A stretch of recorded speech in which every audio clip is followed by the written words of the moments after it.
Welcome, everybody. Thanks so much for coming. My name's Gabriel Brodbar. I'm the director of the Reynolds Program in Social Entrepreneurship, which is, of course, sponsoring tonight's event. I'm thrilled that Peter Thum is with us this evening. I think his story is really a great case study in what I think has become the necessary but often complicated marriage of a for-profit organization on the one hand and a social mission organization on the other. And it's really an ongoing story, and I think he'll be able to shed some light on that in just a few moments. What I wanted to do before we get started is just take a quick minute and tell you a little bit about the Reynolds Program in Social Entrepreneurship and what we do. This is my opportunity to kind of give everybody a quick infomercial. The program funds and attracts and trains and encourages graduate and undergraduate students from across the university who hope to become the next generation of social entrepreneurial leaders. And this sort of raises the question, what's a social entrepreneur? Which is also a kind of complicated question with lots of different answers, but most of the definitions would agree that social entrepreneurs are people who find new ways to solve the world's problems. And they do it in a way that tries to attack the root cause of the problem and not just the symptoms. So what do I mean by that? Well, a couple of examples. A social entrepreneur who wants to help hungry people doesn't go and open a food bank. Right? That social entrepreneur is going to figure out a way to help a lot of people, hopefully on a global scale, grow and sell their own food.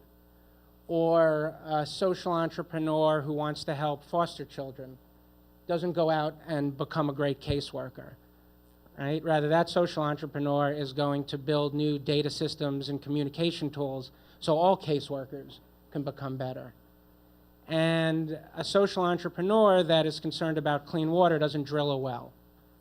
That social entrepreneur is going to figure out ways to leverage the expertise of hundreds, maybe thousands of engineers so they could collectively focus their efforts on building clean water systems for regions, villages, and ideally globally. All of these things that I just referenced are actually real examples of things that Reynolds Fellows and Scholars have done and are doing. And what they do is these folks come to the Reynolds Program because they want to figure out a way to turn these great ideas into reality and do so ideally on a very large scale. If this is something that you're interested in or something that sounds like you or somebody you know, I very much encourage you to check us out on the web. The web address is in your flyer. There's a lot of great Reynolds stuff that's going on throughout the year that you could all become part of. What I'd like to do now is just quickly introduce 2008 Reynolds Fellow Matt Cecil. He's studying at NYU's Gallatin School of Individualized Study. He's an engineer by training, president of the New York chapter of Engineers Without Borders, has recently spoken on his experience developing clean water systems in Kenya, and he will have the honor of introducing Peter tonight. Matt?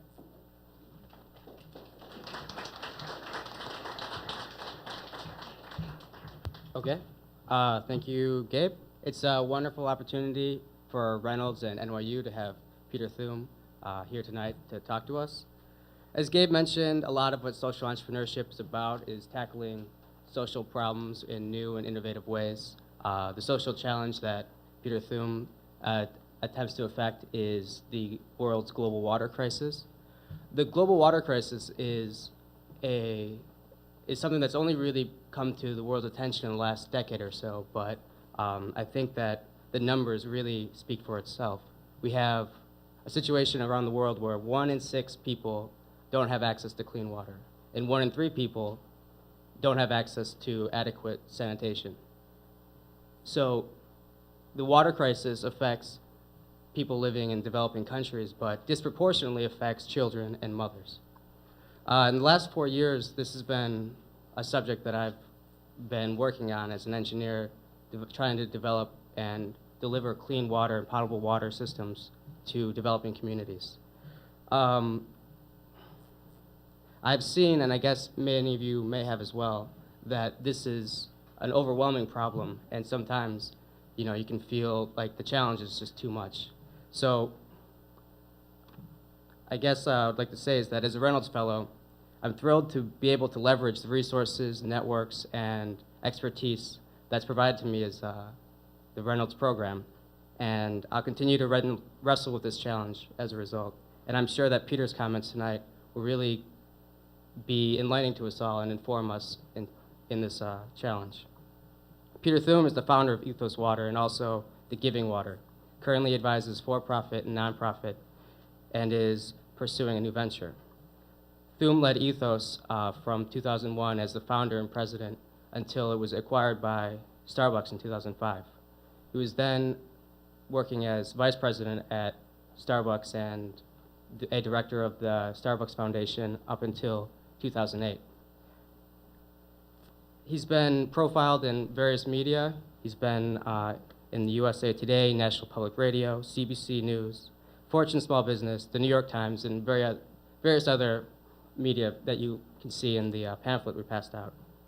He's also a member of the Board of Advisors, the Center for the Study of Holocaust, Genocide, and Human Rights at Claremont McKenna College. He's also on the advisory board of Impossible to Possible, a nonprofit organization that organizes and undertakes ultra-athletic adventures to inspire and educate young people to protect their planet. Prior to founding Ethos, Thum was a consultant with McKinsey & Company in London. He previously held marketing and sales roles at Gallo Winery in the US and in Europe.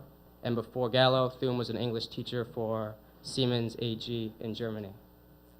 Thum holds a Master of Business and Administration from Kellogg School of Management, Northwestern, and a Bachelor of Arts in Government from Claremont McKenna College.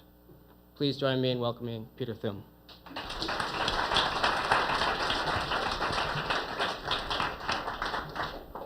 Thank you, Matt.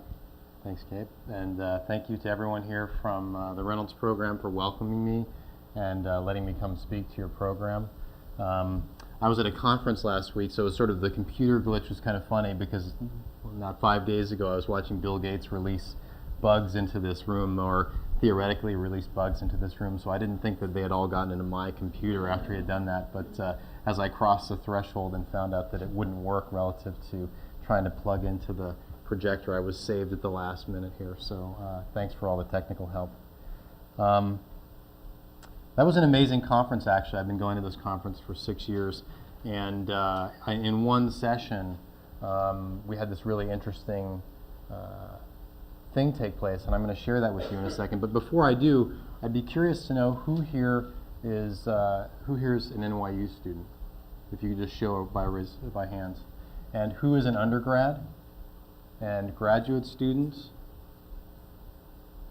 and everyone who has ever taken a science class in your life. All hands.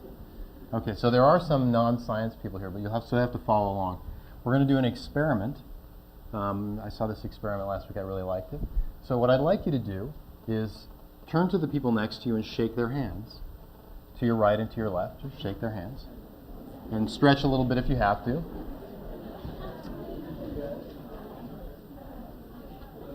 Now, and who has a watch with a second hand on it?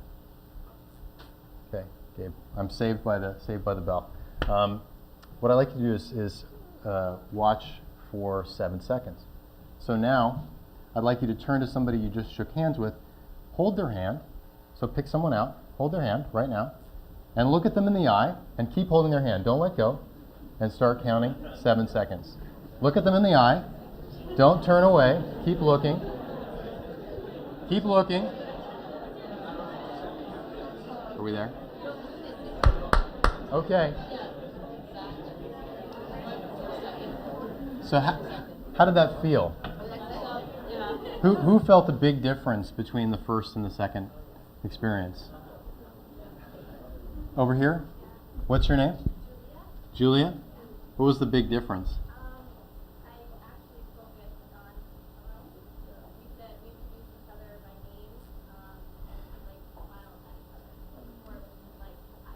Okay, Julia has just nominated herself as our entrepreneur for the next few slides. So, after I got back from California yesterday, I was going through, went for a run, and I was coming back to my block. I went running on the West Side Highway. I was coming home, and I was kind of walking along, kind of out of breath, and I was confronted by this. on the sidewalk. And take it in for a second. And this is what went through my head. Well, that sucks. And what is wrong with our society? Will anybody pick that up? And does the city do that? What if it rains? Did they try to sell that on eBay? And how big is the flat screen TV that they bought that with? And how many TVs are going to end up like this because of HD? And is that value of this thing 0? And if there's a business here, how big is the business? And how are we going to extract the value? And where's my camera? And then I took a picture. And so imagine if Julia was with me and she decided that she was going to start myusetv.com or .org, whichever she wanted. And the first thing she did was make, obviously, T-shirts, because all entrepreneurs make T-shirts for their company before they do anything else. And once she had her T-shirts, what would she do next? What would she face next? Well, she'd face a situation where you have sort of a black void and a time called before. And when the time before exists, no one has seen your idea. No one knows about it. No one believes in it because it doesn't exist. And then you have your idea. And then you're faced by a situation where in front of you is the need to achieve success. And in order to achieve success, there's a whole host of things you have to do. But if you believe this is a wall or a line in the sand or something that you have to go around the end of, there's some effort exerted. And then you'll get to after. And after is a state that exists after you've had success. And behind this, if you can imagine it, there's probably an S curve or a J curve or some kind of curve where you start here and things go down for a while and then they go up. And the guy who did a really good job of describing before and after would describe it something like this. The venture capitalist would describe it as, this is a picture of Death Valley, but they call it the Valley of Death. And the Valley of Death is the time between when you have an idea and start working on it and when it starts to produce more value than it consumes. And a lot of ventures don't make it through the Valley of Death. And this is what Machiavelli had to say about new ideas. There's nothing more difficult to take in hand, more perilous to conduct, or more uncertain in its success than to take the lead in the introduction of a new order of things. But there's more. Because the innovator has for enemies, not just people who aren't into it, enemies, all those who have done well under the old conditions and lukewarm defenders in those who may do well under the new. So in this world, you have to not only get people to believe in something new in the state of before and gather supporters. Once that's over, you'll often find that the enemies and the lukewarm supporters will always be the people who said they always knew it was going to work. So when faced by this, if Julia's starting her company and she wants to make it into a company that also has some very specific social objective, which getting rid of used TVs and making money with that could be a very good social aim. What do the people do who create these kinds of businesses? Now, what I showed you here is something that you're going to have to do anyway if you're just trying to start a normal business.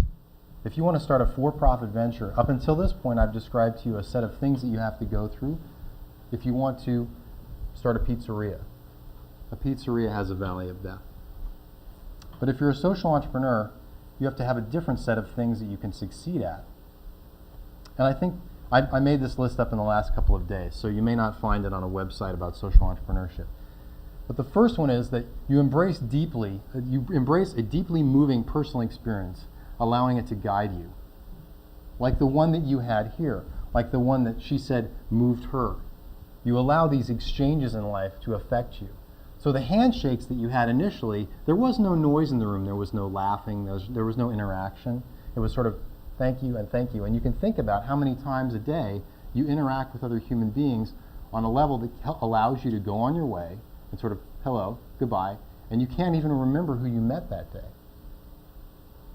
And social entrepreneurs have some kind of interaction like this. By these things, they are not just inspired. They are inspired to act. They choose action over talking, over discussion, over conferences. They do. They understand the relationship between their ego and the mission that they talk about, the mission they pursue. And that relationship as orbital, and Earth should remain the same. They are not martyrs. You can see the look on Bono's face in this picture. It doesn't look like he's really having a great time shaking this guy's hand. But he knows what he wants, right? Doesn't mean he has to go yachting with him, but he knows what he needs and he knows what he wants, and he's a social entrepreneur and he's going to do it. You challenge the common wisdom because you have courage from your convictions. And you have a sense of obligation to spread the word, not only about what you have done or what you are trying to do, but also about the idea that society needs to benefit from the bright minds in the room. Well, why does this matter? It matters because people like this are entrepreneurs. He's a great example. And when I was trying to think of somebody, I was trying to think of who is somebody that you may or may not agree with his politics, but he is definitely doing things that are different. I mean, last night it was really interesting. You could see the enemies and the lukewarm defenders when the pundits were talking about his economic package on TV. You could see people saying, well, on the one hand, he's got almost no votes on the one side, but on the other side, the Democrats in Congress are really not, they're really not happy about the idea that they have to play along with the Republicans because they have the votes. They just want to force their way forward, which isn't necessarily what he was talking about when he stood up and gave his address 3 weeks ago.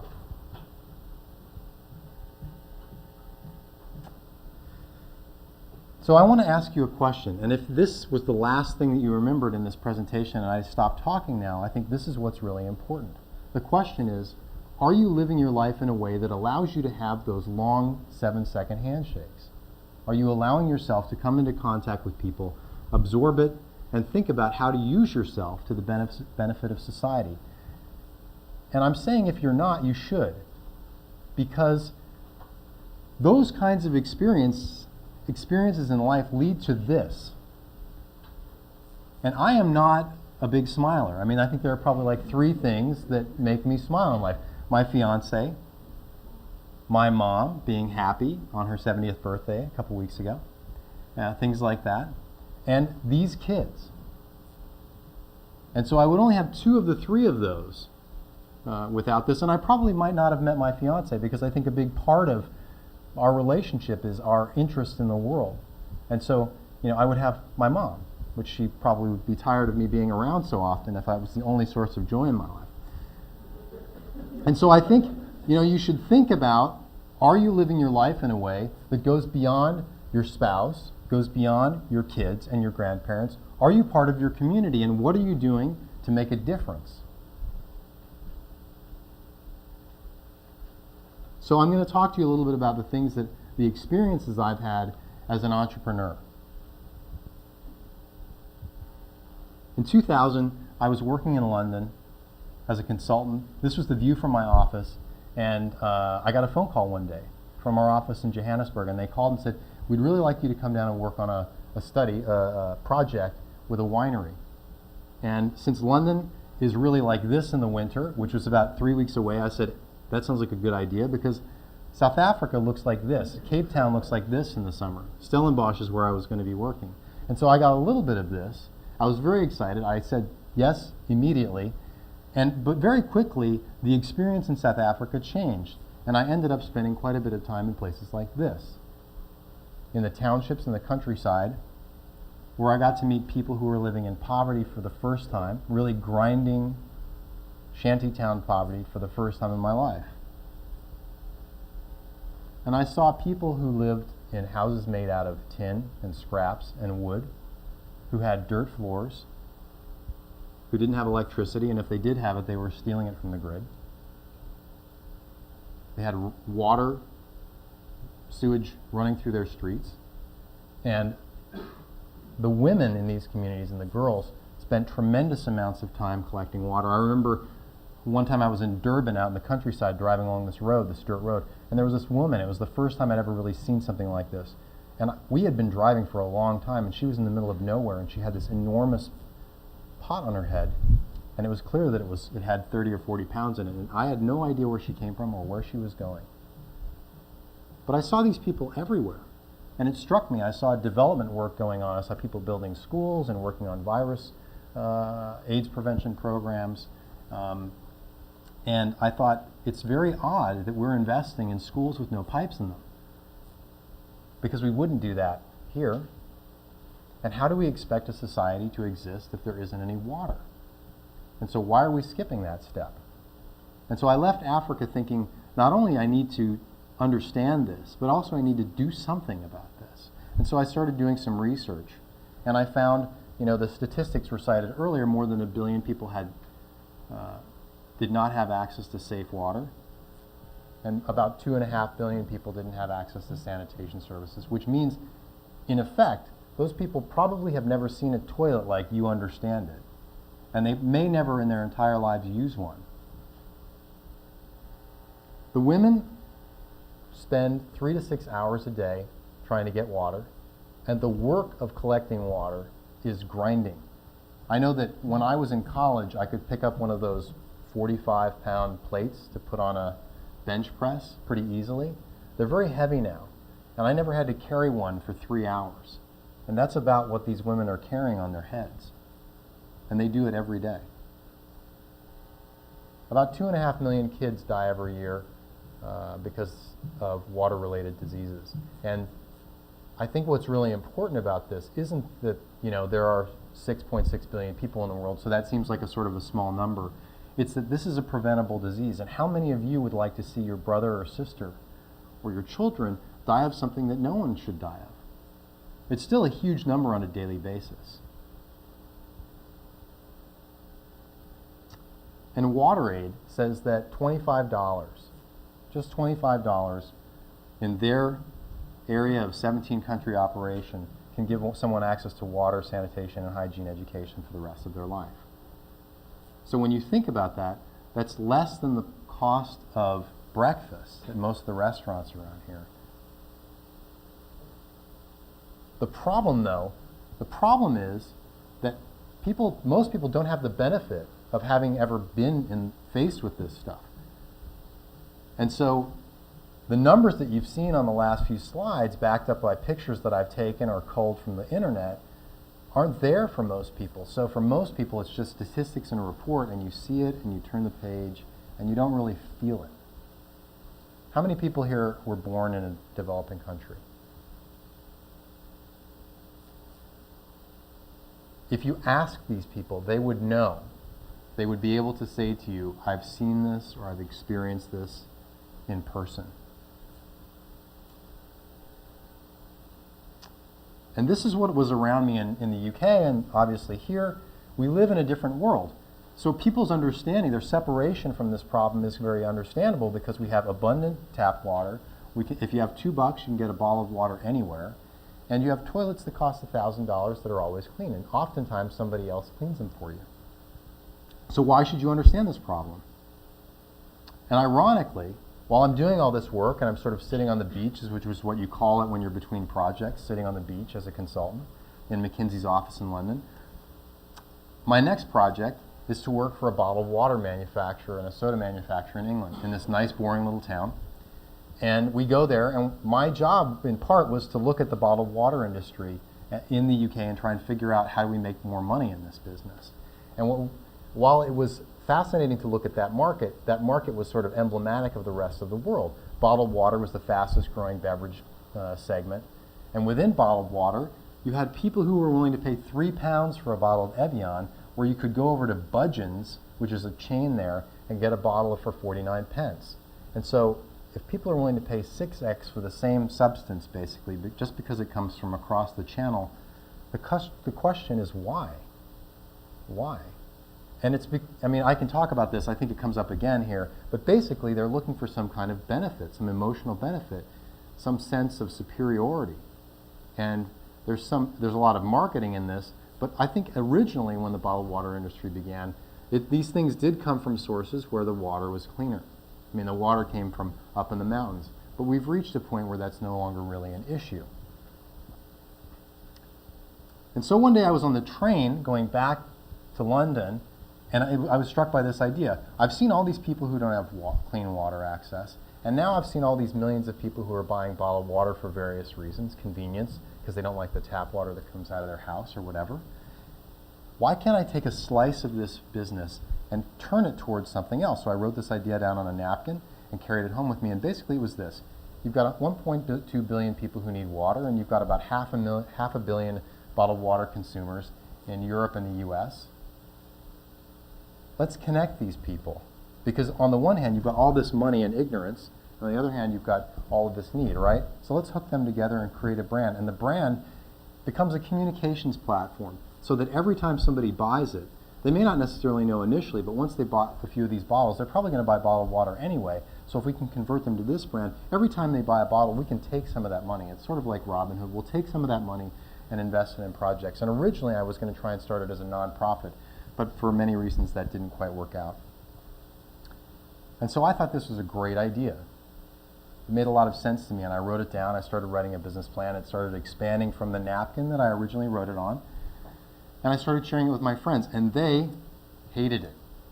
They thought it was a stupid idea because either it was dumb or why don't you go out and start a real company and make money and give your money away when you're rich?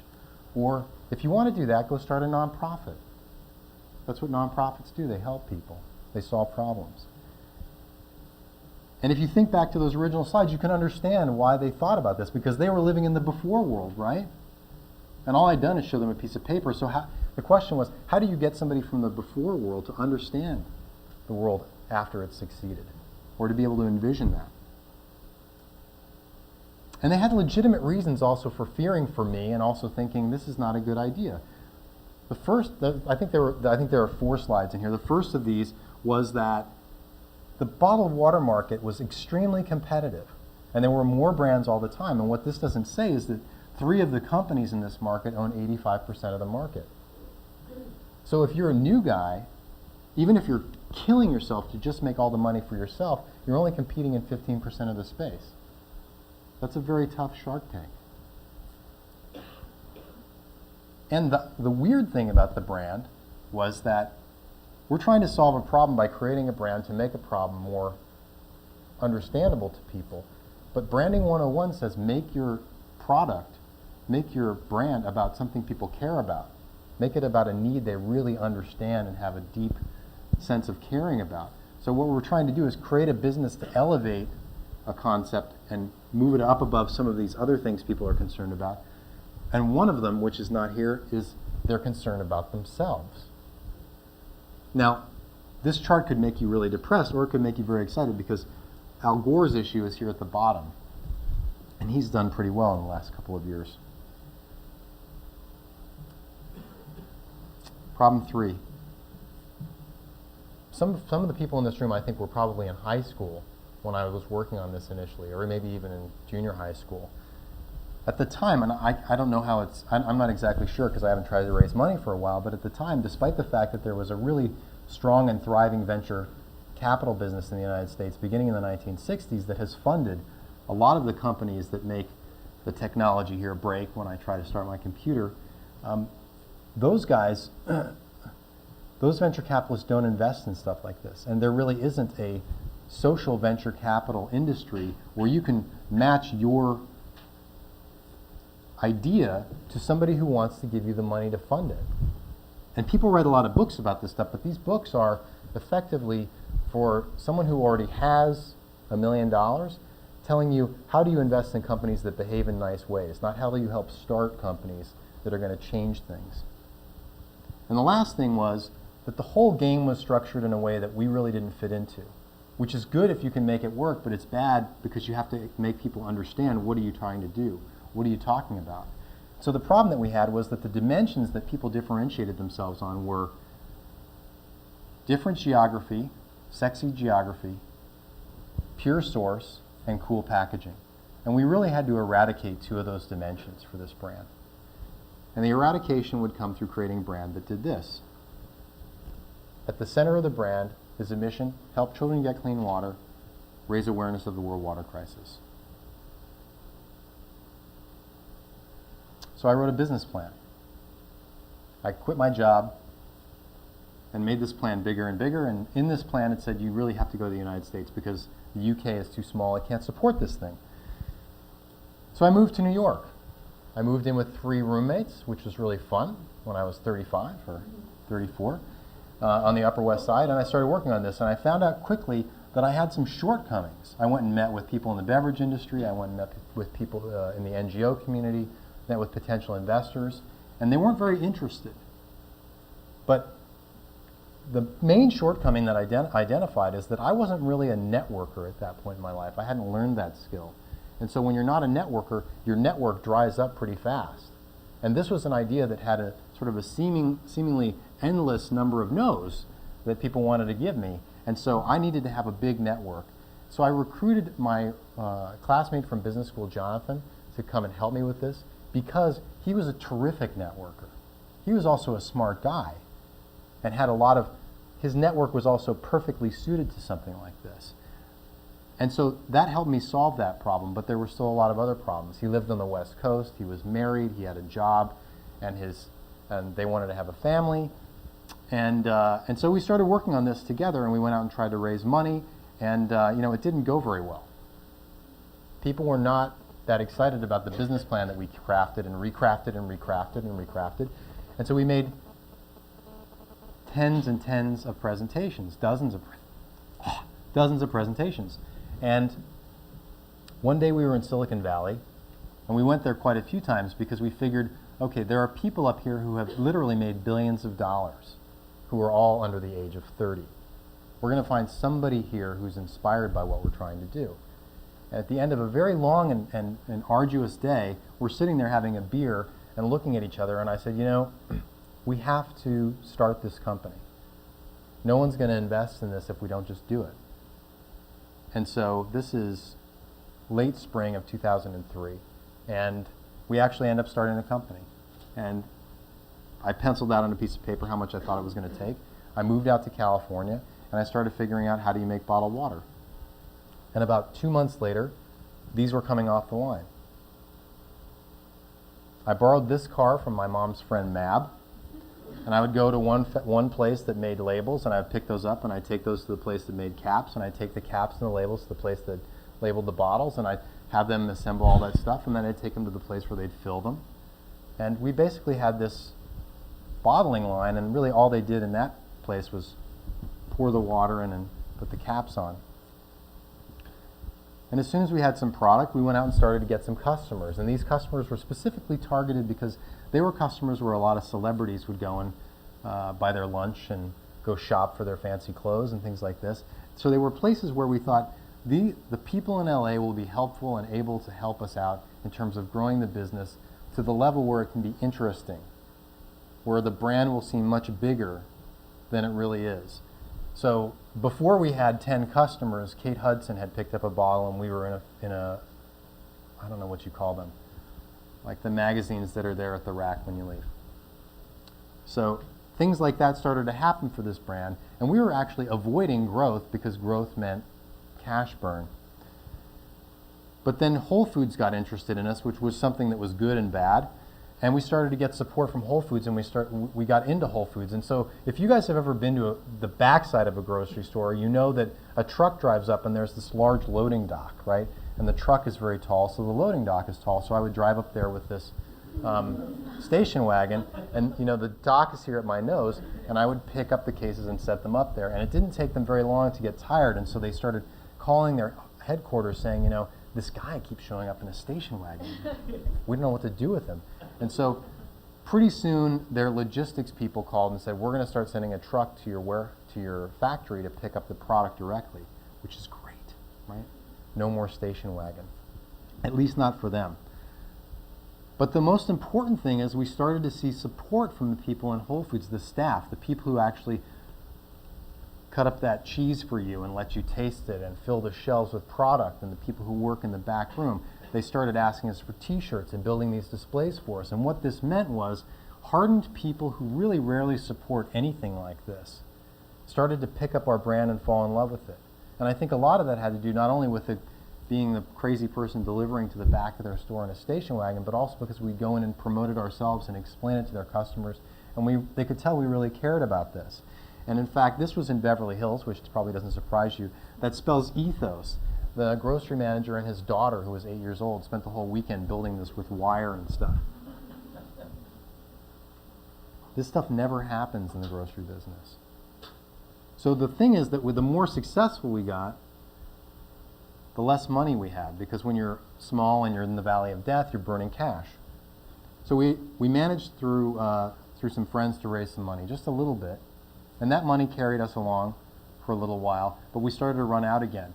And then someone said to us, you really need to go to the TED conference because that's where all of the people who have multiple millions, hundreds of millions, and billions of dollars are, and those people are all in one place and they love stuff like this. And so we went and became a sponsor of the TED conference. We were probably the smallest, most uninspiring, at least in terms of profits, company that had ever sponsored TED.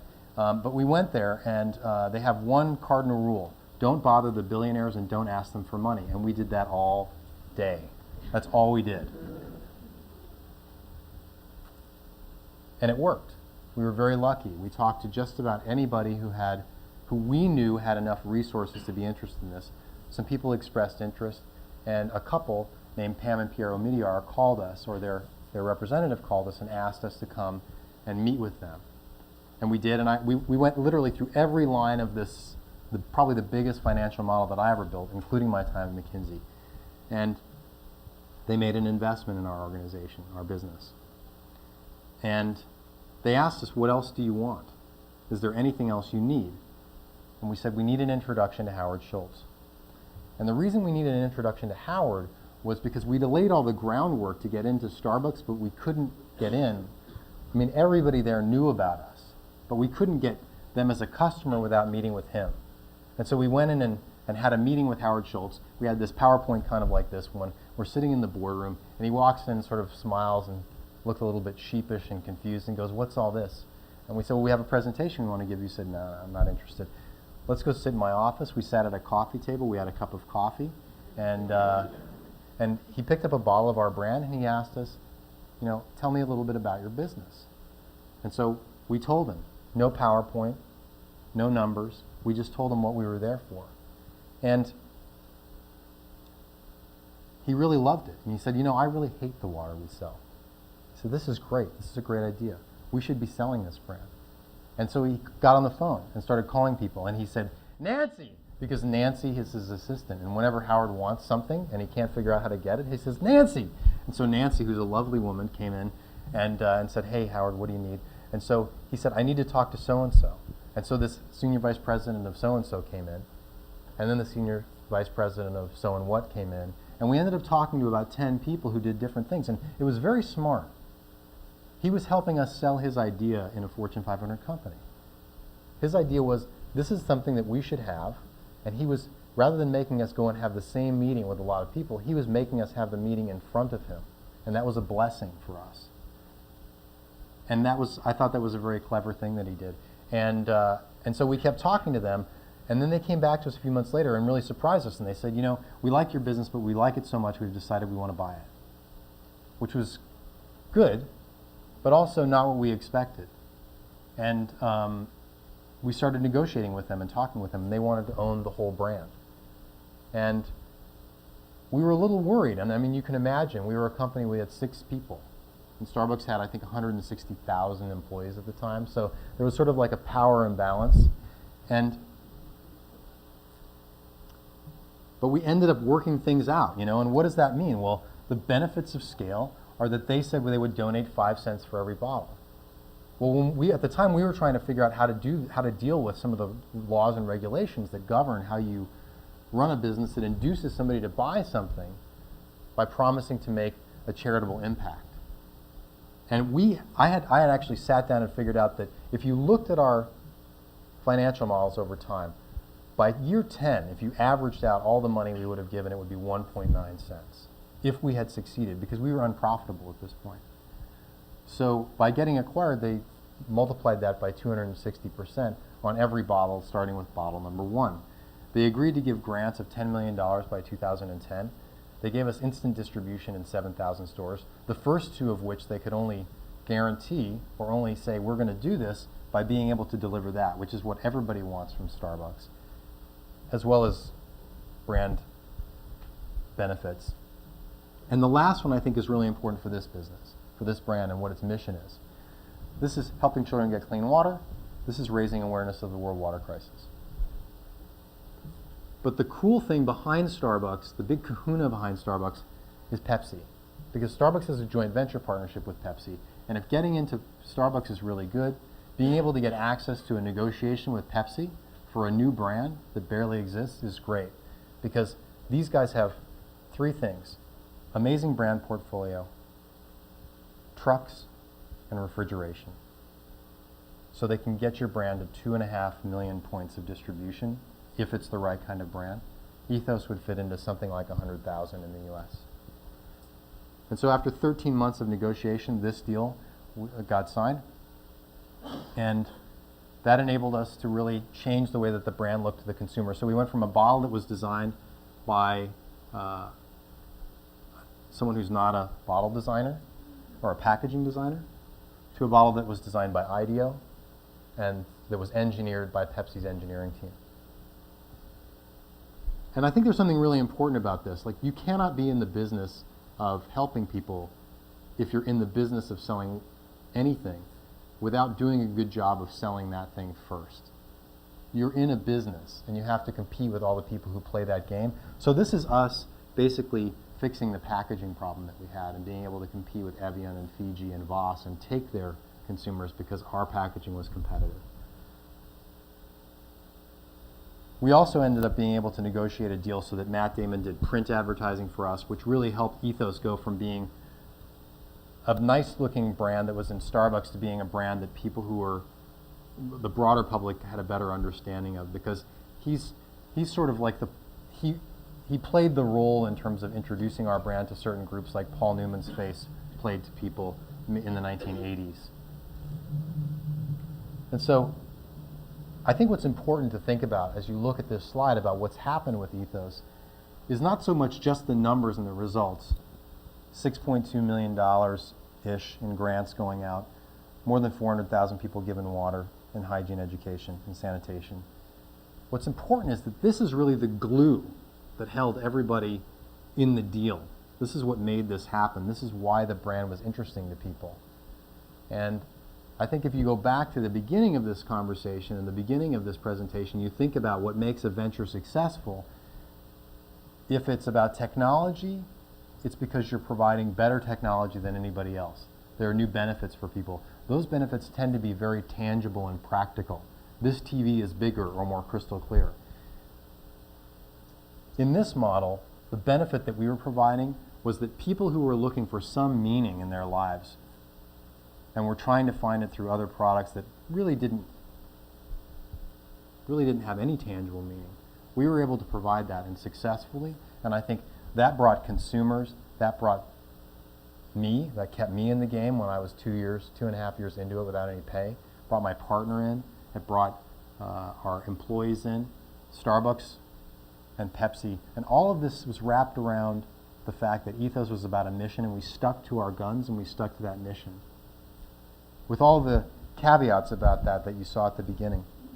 And so these are the countries where we've done programs around the world: Africa, Asia, Latin America, and those 400,000 people are spread throughout this set of countries.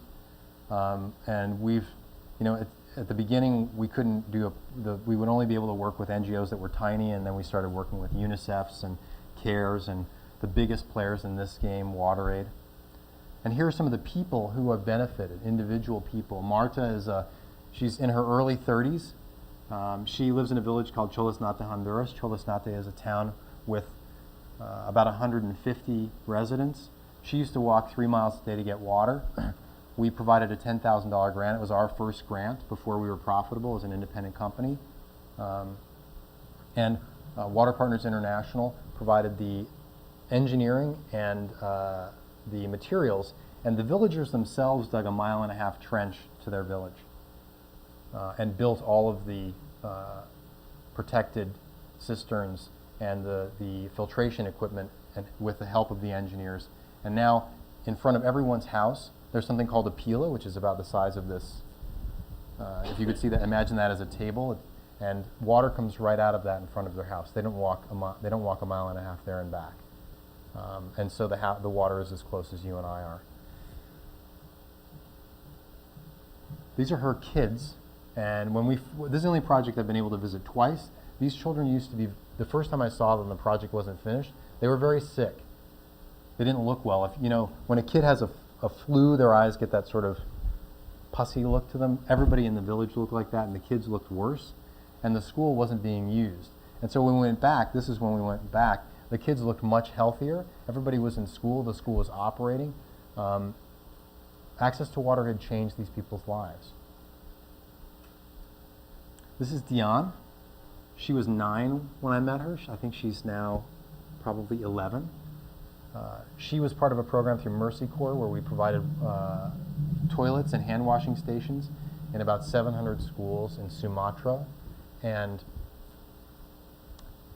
the problem in the area that she lives in that we were trying to solve, which addressed schools serving about 170,000 students, was that the kids got worms in their systems, parasitic worms. They got them through walking around their school. Most of the kids don't have shoes, so the worms would go through the bottoms of their feet. But those are transmitted by virtue of the fact that the kids went out into the bushes to go to the bathroom, and the fecal matter contains the worms, and so the fecal matter goes into the ground, the worms get into the ground, they get back into their feet, and so you have to break that cycle. And the worms in their systems would deplete the nutrition in the food that they ate. The worms would be eating that food. So a lot of these kids suffered from stunting, which is a childhood problem that not only diminishes the child's physical growth curve, it also diminishes their intellectual growth curve. And so what we did was provide, twice a week we provided soy milk, we installed toilets and hand washing stations, and we provided them with deworming medication every 6 months. And that broke this cycle, and so the numbers of kids suffering from stunting diminished significantly. And this picture was taken in front of her house. I wanted to go back and see where she lived. And I talked with her and her family for about an hour, and it was very difficult to not tear up when I was talking to this girl, because she's a very cute little girl, with her little Apple Space Alien shirt on or whatever that is. But she's amazingly resilient and very tough. When you would ask her questions, she looked you right in the eye, even though there was an interpreter there, and she would talk, and she wanted to be a policewoman. And I think what's important about her is not that she becomes the policewoman or a lawyer or the prime minister, but she can become whatever she wants to become if she stays in school. And so if you can keep kids in developing countries in school, the whole country changes. And this is Nachola, with a couple of squares behind it. I don't know what happened there. These women live in a project that we funded in Kenya. Nachola is a village in the Rift Valley in a region called Samburu. We funded this project through International Medical Corps. It benefits about 45,000 people living in these 13 villages. This is an amazing place, Nachola. They're the happiest people I've ever met in my entire life, bar none. It is a very tough life. They live in an arroyo area. It is desert. There is almost no water there most of the year. It's very poor. They're beautiful people. But this is an amazing village. They're among a group of people that were remarkably happy. These people were resilient and joyous. And it was really a lot of fun to go and see them benefiting from the program that we did for them to provide water and sanitation. And so even though we danced with them and they got to see me dance, they let me go meet their children.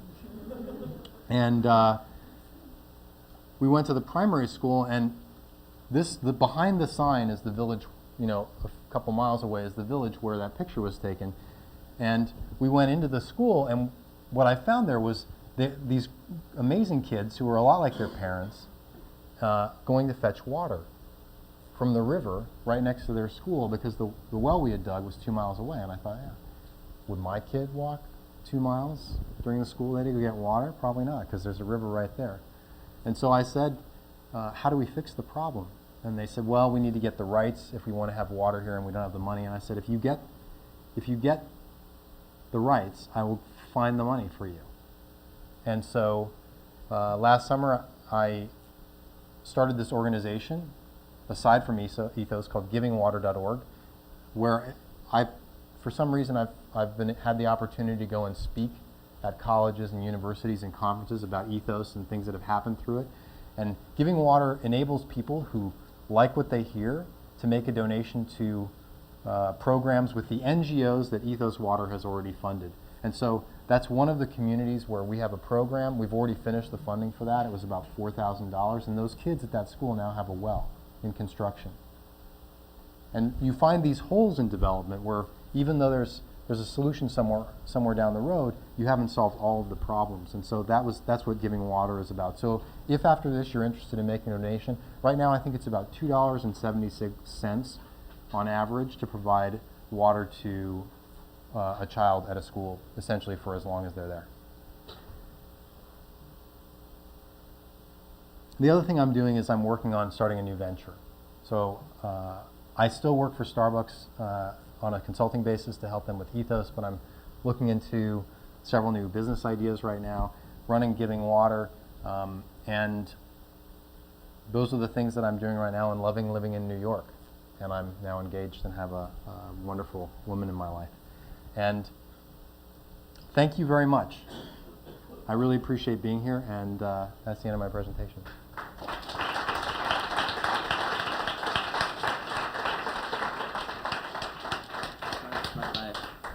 Sure. Okay, so we're going to take about 30 minutes to do Q&A, and we'll have 2 microphones. There's one right here and one right there. Perfect. And so when you come up, just say your name, maybe your affiliation, and ask a question. We'll try to get through as many as possible. Okay. And you can just kind of line up on either side, and we'll go back and forth.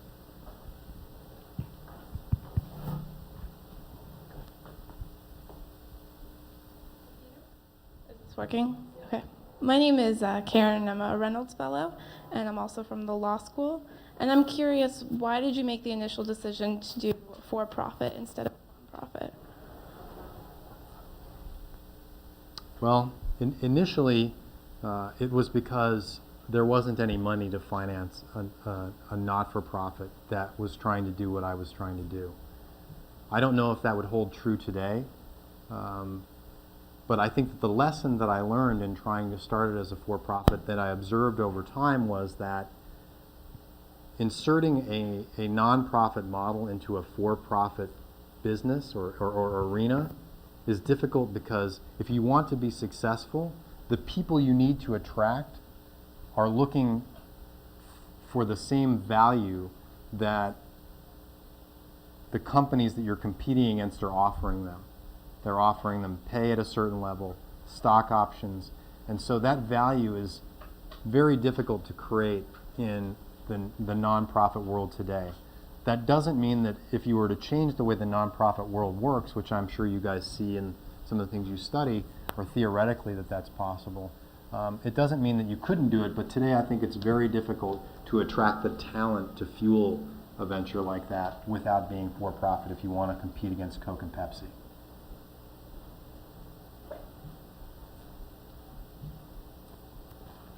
Hello, my name is Farhad, and I'm actually not affiliated with NYU. I just kind of snuck in. No, I'm just kidding. But to her question, with water being the most precious natural resource, I would say, and a quick question to you is, you mentioned how it's 85% of the water is owned by about 4 companies, correct? Well, I don't know about 80. There are different pieces of the business, and so there are water rights, but if you back up from demand, probably now over 90% of the consumer demand is owned by those companies. If you're looking at the branded market, then if you add in private label products, they are about 25%, I think, of most store sales. So that's 90% of what's left, 90% of the remaining 75. Yeah. So with that being said, and when you think about initially starting this out as a social entrepreneur and wanting to provide a social good, when you have a situation where Starbucks or Pepsi or those companies that have control over the water essentially have to answer to the shareholders, and you think about that number dwindling to where you have less and less people controlling more and more water, and the privatization that's happening, is that something that concerns you, being that the research that you've done, and from a global perspective of addressing the real need, and it being the greatest situation as far as at the TED conference or whatnot, people deeming this the most important situation that we have to actually address. Right. Well, the water problem is complicated, and I think that at least during the time that I was initially working on water, and since I've been involved in it, the mission of Ethos Water is helping children get clean water and raising awareness of the world water crisis. And that's what we can control.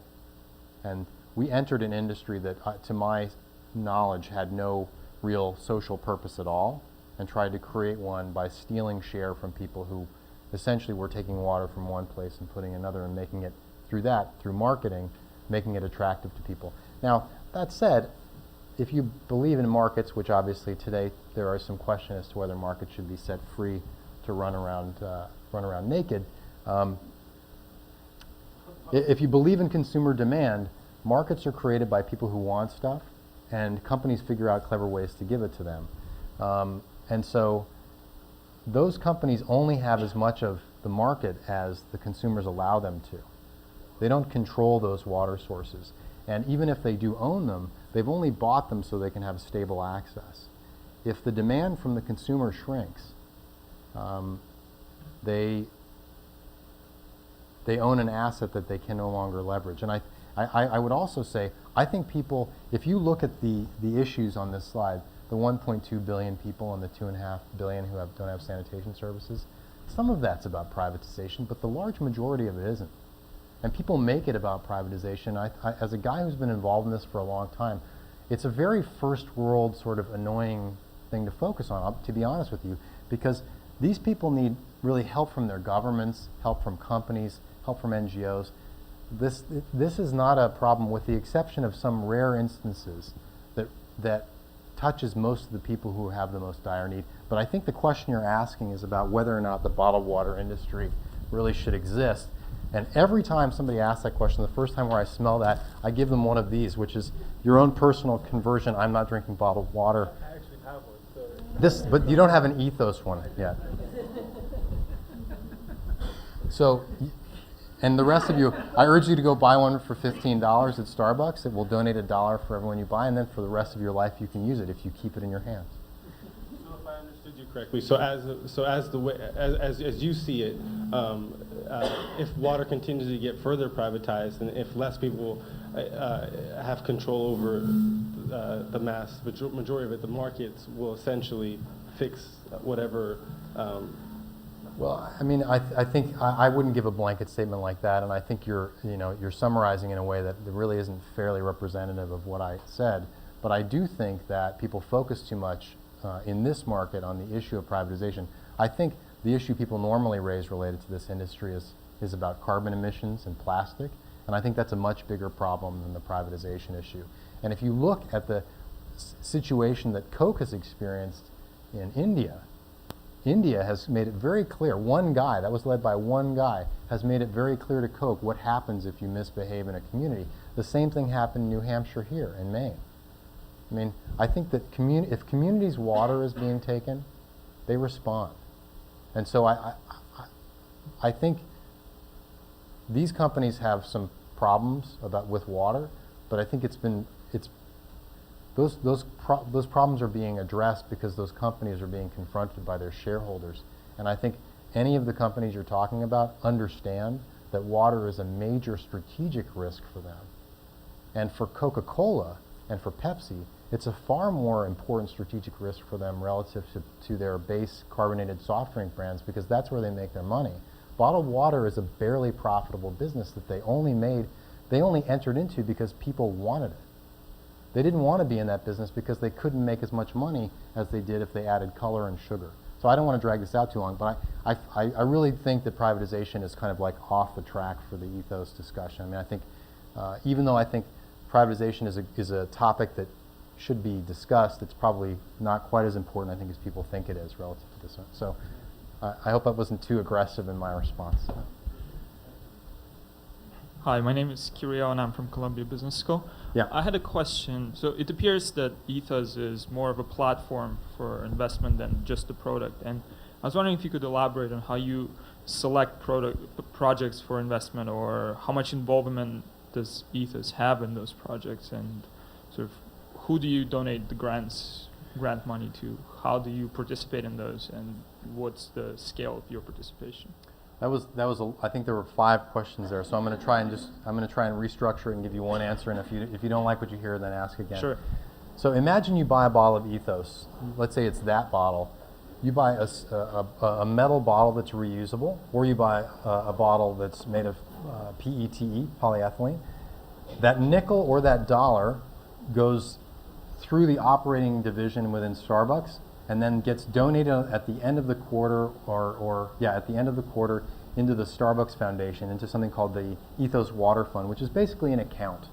And the money from that account is then channeled into investments, and there's a process by which those investments are selected. The Starbucks Foundation has a process, and that process involves first a list of countries that were selected, are selected annually on the basis of access to safe water, sanitation, and the Human Development Index. And so we compare those lists and look at where is the most impact going to be gained from an investment. And then the amount of money, whether it's $1 million or $2 million that we can invest that year, the Starbucks Foundation tells the staff of the CSR department, go out and research these countries. That's what we're interested in. And the board of the foundation looks at these lists and says these are the places where we're interested in doing a program this year. So let's take Kenya, for example. They'll send out a grant. It's a closed grant request, grant application request, and that goes to NGOs that they've researched in Kenya. And those NGOs will apply or not apply depending on whether or not they want to take the risk that they'll have to write a 50-page document that may not get funded. And once they've submitted that application, all of those get collected, and not everybody gets to apply. It's a group of organizations that the corporate social responsibility staff pick on the basis of looking at whether or not they have a good reputation of doing water programs, do they take gender equity issues into account, are they using sustainable technologies and other things like that. So they have these screening criteria. These grant applications are sent in. The applications and the history of the companies is compared against what we're trying to achieve, and then ultimately a winner is picked by the board, and they fund the grant, and then the grantee receives that money. So in this case in Kenya, the last grantee was International Medical Corps, and they're given money in dollops, so not all of it at once, but it's gated funding. So we give them the money, let's say it's $250,000, and then they tell us what they're doing with it, and they ask for more. And so it's like a venture capital model. And so that's how these organizations are picked. And we want them to be very frank. If you go look at our projects, some things go wrong. And we ask the NGOs to be forthright about what's happening and whether or not they're being successful. You mentioned sort of deciding on a project based on its impact. What goes into that decision? Well, you look at certain things going in terms of what does the NGO say the problem is that needs to be solved, and then how do they propose solving it? And to some extent, you look at how much leverage are you getting out of the dollars that you're investing. So if you have a program that, if you take $1 million and invest it in India versus $1 million in rural Africa, you would expect to get a higher return per capita in India because there's a far denser population. You're probably going to be working in places where the infrastructure is a lot better. There are a lot more NGOs operating there, so there's a lot more competition. I mean, there's a whole host of reasons why you would think that would be the case. And our program in India, with the same amount of money that we would get 45,000 beneficiaries in Kenya, we get 120,000 in Madhya Pradesh.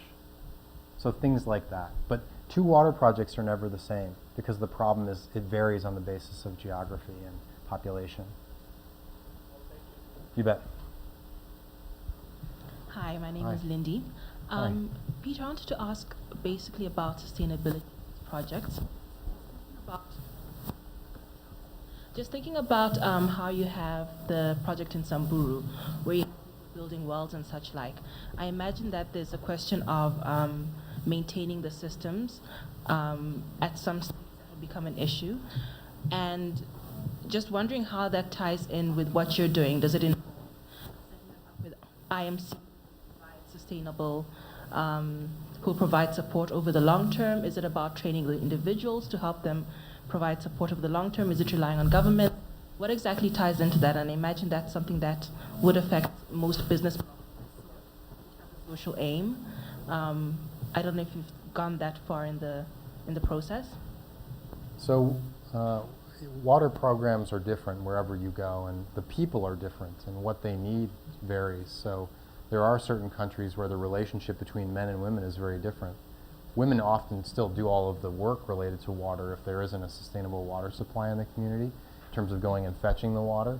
But the relationship, the gender issues between men and women is far more severe in Africa than it is in a place like certain parts of India that we would go work in. And the underlying government is very different.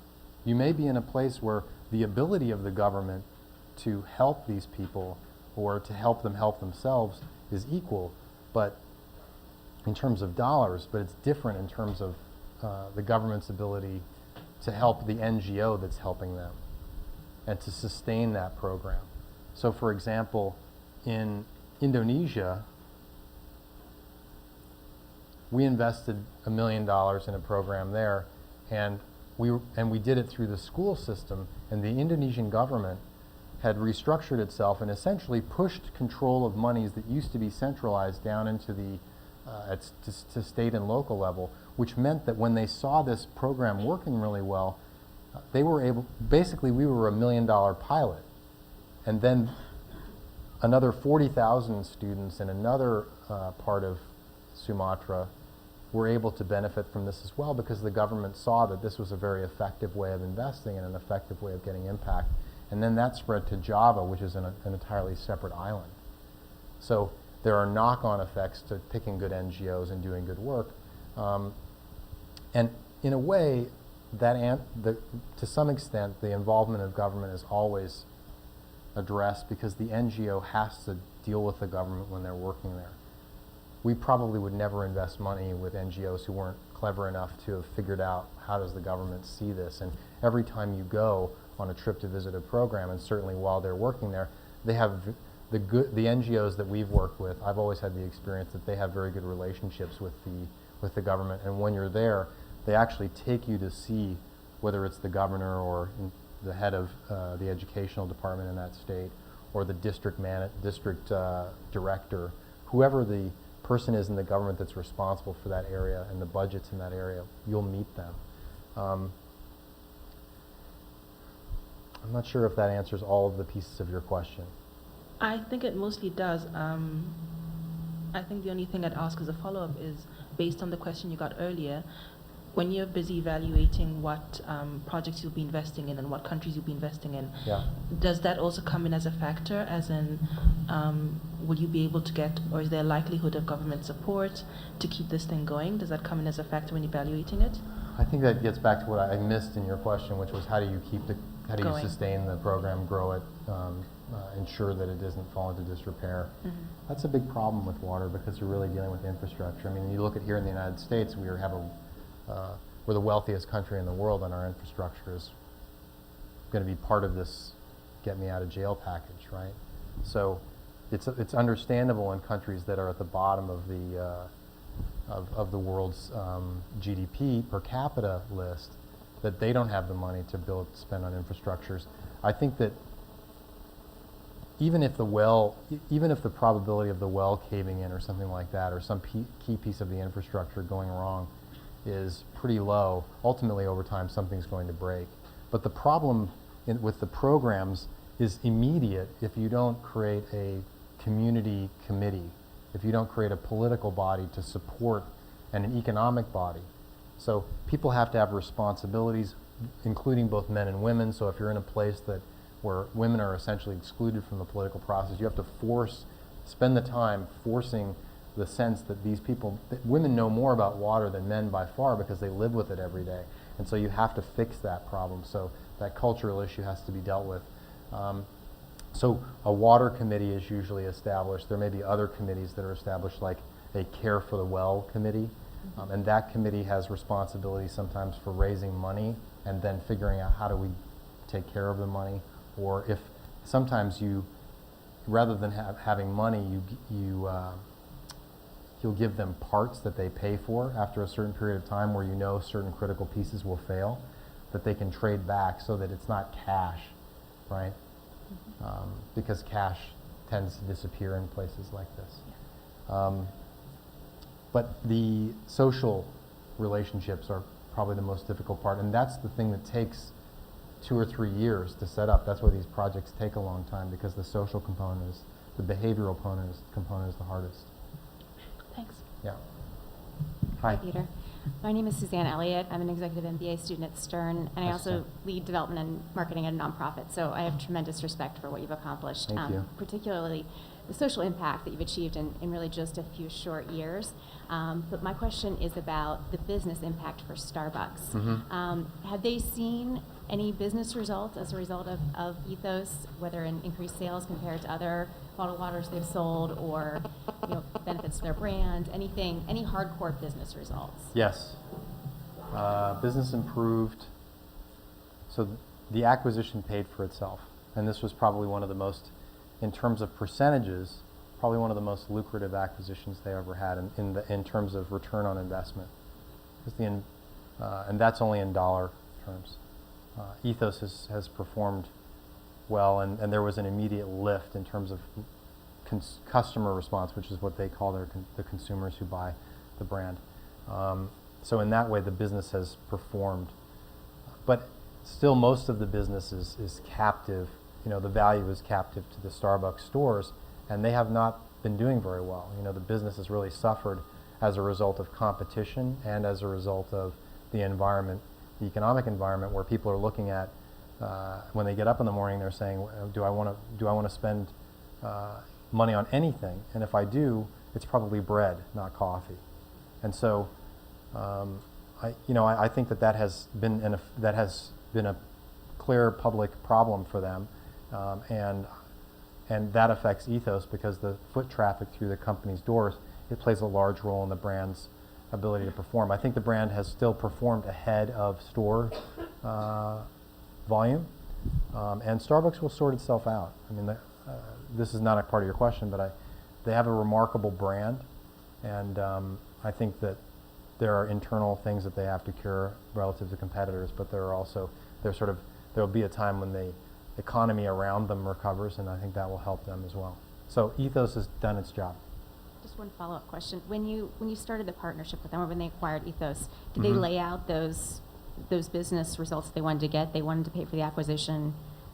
Did they have other goals that you had to meet? We actually ended up, the way that it works when you get acquired is you know what the price negotiation is, but you don't know what they know about what they expect. And afterward, I became friends with the deal guys and got to know what they were looking for, and had a pretty good sense of what they needed from the brand in terms of making the acquisition price pay out, and that worked.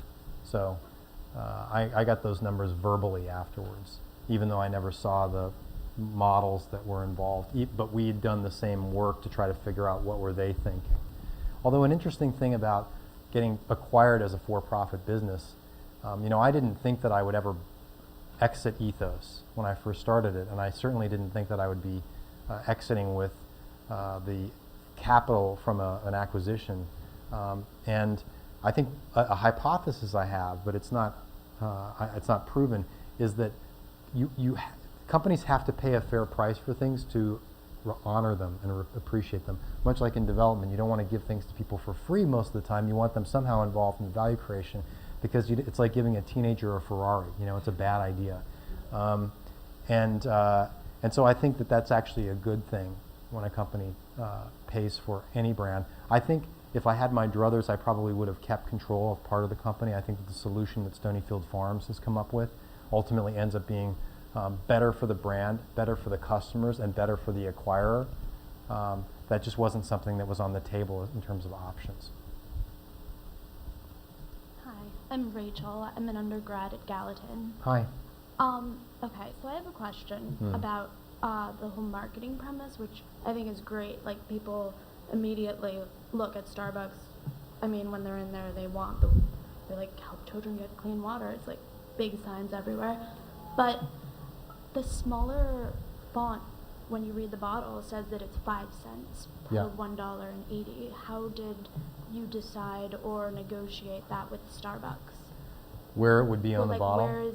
where does the rest of the money go? I mean, I know it is a for-profit, but Yeah.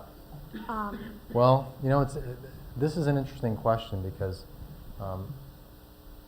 the rest of the money goes to the company, and then they decide what they're going to do with it. So, to make an acquisition work, Starbucks is a for-profit company. The managers of the company have a fiduciary responsibility to the investors to make good investments and good decisions.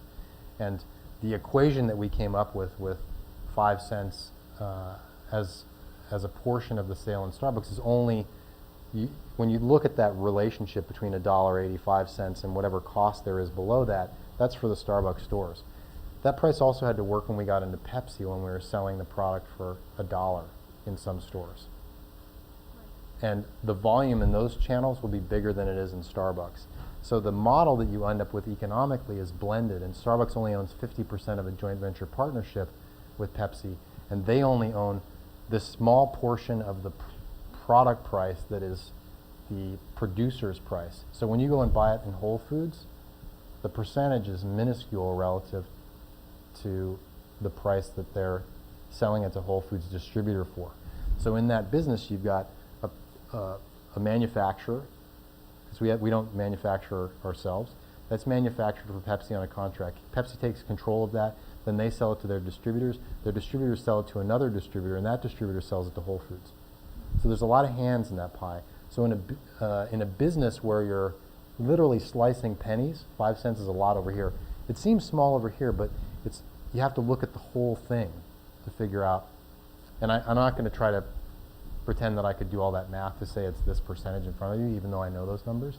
But Starbucks is also a publicly traded company, and the whole purpose, actually, we're sort of, the story of these rules is very odd, and this is something that you should know, those of you who are going to try to do something like Ethos. There's something called corporate co-venturing, which I'm sure they probably talk about, or I hope they talk about in your courses. Corporate co-venturing is the set of laws that governs people who want to sell something and promise to do something charitable with some of the money. And if you either talk about giving away all the profits, or a percentage of the profits, or part of your revenue, any percentages, it allows the state's attorney general in any of the 50 states in the United States to demand to see your books. In Starbucks' case, that would be revealing information you don't want your competitors to have. So the nickel per bottle decision is in part because we as a startup, we're not in a position to donate percentage, because our percentage would be a percentage of 0 because we were making no profit. So we were going to that model. When Starbucks made it 5 cents, for them, if you're donating off the top as a portion of the bottle, you don't have to reveal your books to the public, which means your competitors can't see into your P&L. So it's a very hard world to navigate. Plus, even if we wanted to do that, the only person who can really get away with not having to deal with it is the most successful guy in doing this kind of thing, Paul Newman. And the only reason the state's attorney general never bugged him is the public unrest, if you were to call Paul Newman a bad guy, would be enormous. So no attorney general who wants to become governor is going to say Paul Newman's a bad guy, so they don't say, send us your P&L. But the rest of us are more human than that. So, Well, one more question. yeah. Is there a way that it could be possible, since it's so wildly successful now, to donate more than 5 cents? Well, yeah, I guess it theoretically could be if you did it in one channel. And we donate 10 pence, we donate 10 cents Canadian in Canada because their retail price was higher there. So there's more donated in Canada than there is here. So the percentage of sales is a little bit higher in Canada, but it's a higher absolute number. And we did that because we had more value to trade on, so we could give away more. But it causes you problems when you start to think about the value proposition relative to your channel partners. Because the Pepsi distributors are going to go, look, you know, I only have another $5 for the rest of the quarter, especially when they're in an economic environment like this, where Starbucks and Pepsi are reporting losses. So it's, when you fixed yourself, they fixed themselves to a model where even if they're not making profits, they're giving away money in a loss-making quarter.